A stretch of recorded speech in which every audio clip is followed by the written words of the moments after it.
mulut je. Siapa pula isap sigar tu bulan Ramadan? Tak pernah buat.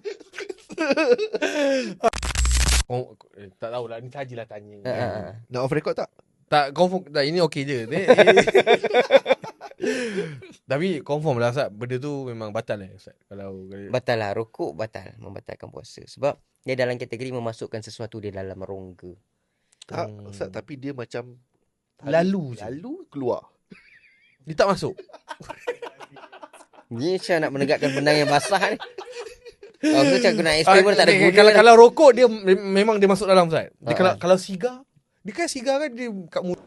Rindu pada tanah suci, dapatkan di Haramain Spray Wangian Raudhah dan juga di Haramain Kasturi Spray dari Madinah Al-Munawwarah. Siapa pula isap sigar tu bulan Ramadan? Tak pernah buat. Sigar dia tak masuk dalam dada Ustaz. Dia kat mulut je. Yakin tak masuk? Dia selagi mana dalam Islam dalam sudut pandang hukum agama ni, selagi mana kita masukkan sesuatu tu bukan disebabkan untuk mengelakkan mudarat, batal. Selagi mana tak sampai waktu berbuka. Unless kalau kita pakai inhaler kan, kita asma. Kita asma, itu dibenarkan, tak ada masalah. Sebab kalau kita tak ambil benda tu mudarat pada diri kita. Kita jadi lelah, asma.